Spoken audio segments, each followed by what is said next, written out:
Sahabat setia Gowori yang dikasih Tuhan, Shalom. Hari ini adalah Rabu 28 Januari 2026. Kita hari ini memperingati peringatan wajib Santo Thomas Aquinas atau Thomas Aquino, imam dan pujangga gereja. Thomas lahir pada tahun 1225 dari keluarga bangsawan di Aquino, Italia Selatan. Sejak kecil Thomas ini sungguh-sungguh telah menunjukkan kecerdasannya yang luar biasa. Bahkan pada usia 19 tahun, ia memutuskan untuk bergabung dengan Ordo Dominikan. Namun keluarganya menolak dan menahan Thomas di dalam kastil selama hampir 1 tahun. Thomas melewatkan masa pencobaan dan dia mengajar para saudara-saudara perempuannya juga tetap menjalin komunikasi dengan para anggota Ordo Dominikan. Atas bantuan ibunya, Thomas berhasil meloloskan diri dan memulai karyanya sebagai seorang imam dan dosen. Thomas Aquinas adalah salah satu filsuf dan teolog terbesar dalam gereja Katolik. Gereja menghormati Thomas Aquinas sebagai orang kudus dan memandangnya sebagai guru teladan bagi mereka yang belajar menjadi imam. Karya Thomas yang terkenal adalah Summa Theologiae. Satu kutipan yang menarik buat saya dikatakan Thomas Aquinas demikian: "To one who has faith, no explanation is necessary. To one without faith, no explanation is possible."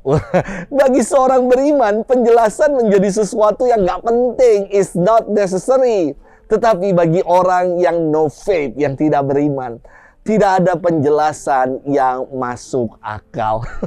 Dalam perjalanan menuju Roma, kepala Thomas itu terpentok batang pohon dan mengakibatkannya sakit parah dan wafat pada 7 Maret tahun 1274. Kita akan bersama-sama merenungkan firman Tuhan hari ini yang diambil dari Injil Markus 4 ayat 1 sampai dengan 20. Kita siapkan hati kita. Haleluya, haleluya, haleluya. Benih itu melambangkan sabda Allah, penaburnya ialah Kristus. Semua orang yang menemukan Kristus akan hidup selamanya.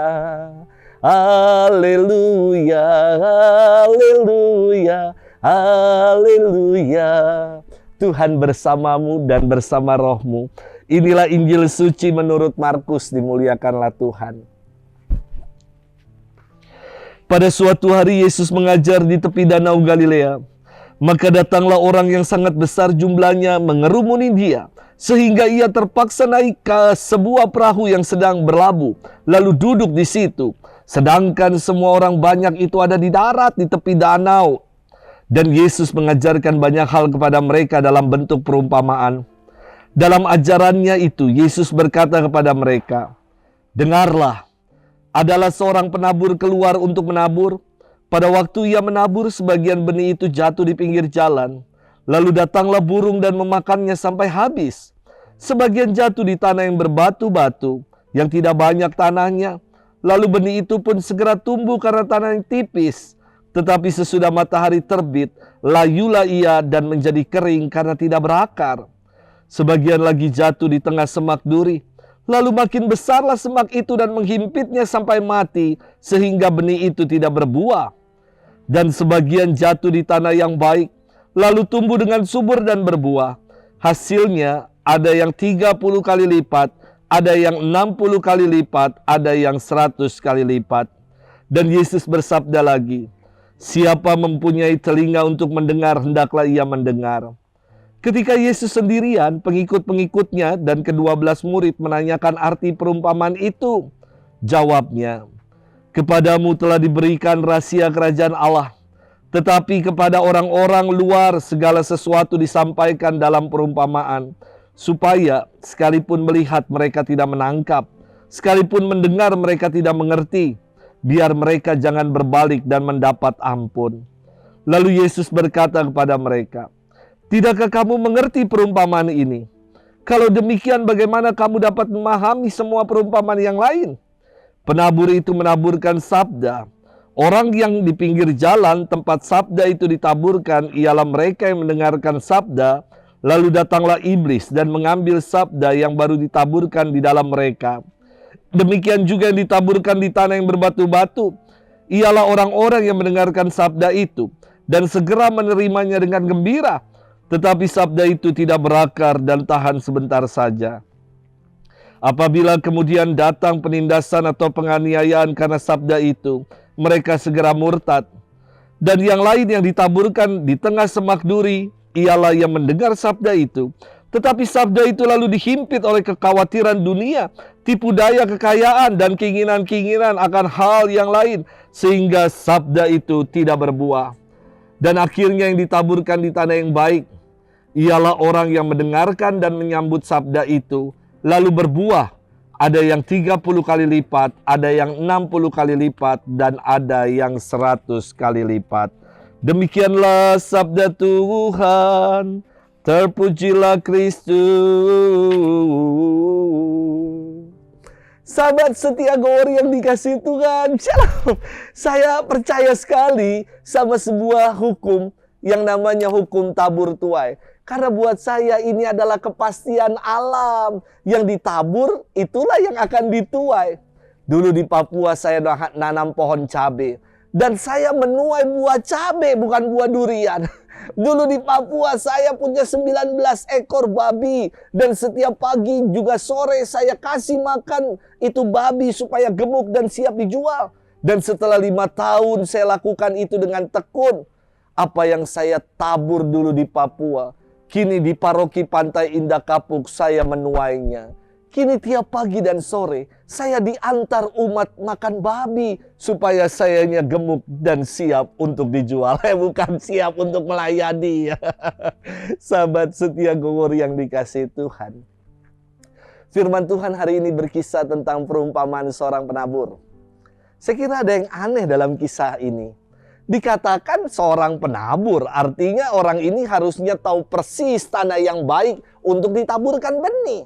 Lantas, kenapa kok terkesan sang penabur ini menabur benih secara sembarangan, secara serampangan? Mengapa ia menabur benih di pinggir jalan? Tidak pas. Mengapa ia menabur benih di tanah-tanah yang berbatu dan di tanah yang banyak semak duri? Mestinya penabur ini menabur di tanah yang baik dan subur, jadi benih itu bisa tumbuh baik. Inilah maksud dan makna perumpamaan Yesus tentang seorang penabur. Penabur itu adalah Allah yang penuh kasih. Allah yang kasihnya mau senantiasa dibagikan kepada setiap kita, yakni tanah-tanah yang ada yang menjadi tanah yang subur, tanah yang berbatu, tanah yang bersemak duri, tanah yang tidak baik. Semua ditaburkan oleh Allah benih yang baik, kasih yang baik. Tinggal bagaimana kita yang menerima benih yang telah Allah taburkan dalam hidup kita. Apakah kita mau menjadi tanah di pinggir jalan, tanah yang tipis dan berbatu, tanah yang banyak semak duri, atau kita mau menjadi tanah yang baik dan subur? Kasih Allah dicurahkan sama, benihnya itu sama. Namun pertumbuhannya tergantung pada kita yang menjadi tanahnya. Sahabat setia Gower yang dikasihi Tuhan, ketika Allah sudah menaburkan yang baik dalam hidup kita, mari kita buka hati, buka diri kita untuk menjadi tanah-tanah yang baik dan subur.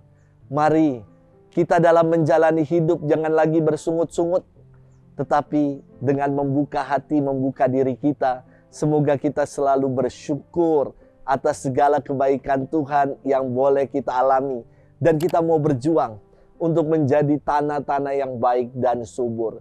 Tanah yang baik dan subur adalah tanah yang mau mendengar firman dan setia melakukan dalam keseharian hidup. Selamat bermenung. Tuhan memberkati kita semua, Bapa dan Putra dan Roh Kudus. Amin.